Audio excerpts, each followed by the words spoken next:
ಎಲ್ಲರಿಗೂ ನಮಸ್ಕಾರ. Welcome back to my channel. ನಾನು ನಿಮ್ಮ ವಿನುತ. ಬೆಳಗ್ಗೆನೇ ಎದ್ದುಬಿಟ್ಟು ಕಸ ಹೊಡ್ಕೊಂಡು ಬಾಗಿಲು ಬಳಿಯೋಣ ಅಂತ ಹೊರಟೆ.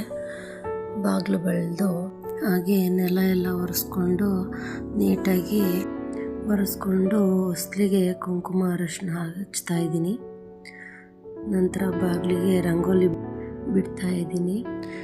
ಬೆಳಗ್ಗೆನೇ ಎದ್ದುಬಿಟ್ಟು ಬಾಗಿಲಿಗೆ ರಂಗೋಲಿ ಬಿಟ್ಟು ಹೂವಿಟ್ಟು ಪೂಜೆ ಮಾಡಿದ್ರೆ ಏನೋ ಒಂಥರ ಮೈಂಡ್ ರಿಫ್ರೆಶ್ ಆಗಿರುತ್ತೆ. ಹಾಗೆ ನನಗೆ ಬೆಳಗ್ಗೆ ಎದ್ದ ತಕ್ಷಣ ಕಾಫಿ ಇರಲೇಬೇಕು. ಹಾಗೆ ಕಾಫಿ ರೆಡಿ ಮಾಡಿಕೊಂಡೆ.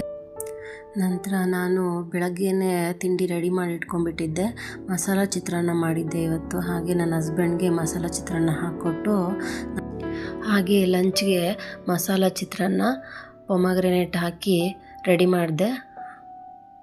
ಅಡುಗೆ ಕೆಲಸ ಎಲ್ಲ ಮುಗಿದ ನಂತರ ನಾನು ಬೆಡ್ಶೀಟ್ನ ಚೇಂಜ್ ಮಾಡ್ಕೊಳ್ಳೋಣ ಅಂತ ಬಂದೆ. ಇದು ವೈಟ್ ಕಲರ್ ಬೆಡ್ಶೀಟ್ ಆಗಿರೋದ್ರಿಂದ ಬೇಗ ಕೊಳೆ ಆಗಿಬಿಡುತ್ತೆ. ಒಂದು ವಾರಕ್ಕೆ ನೋಡಿ ಆಲ್ರೆಡಿ ಎಷ್ಟು ಕೊಳೆ ಆಗಿಬಿಟ್ಟಿತ್ತು. ಸೊ ಹಂಗಾಗಿ ನಾನು ಬೇರೆ ಬೆಡ್ಶೀಟ್ನ ಹಾಕ್ಕೊಂಡೆ. ನೋಡಿ ಫ್ರೆಂಡ್ಸ್ ಹೇಗೆ ಕಾಣ್ತಾ ಇದೆ. ಇದು ಇವತ್ತಿನ ನನ್ನ ಮಿನಿ ವ್ಲಾಗ್ ಆಗಿತ್ತು. Thank you.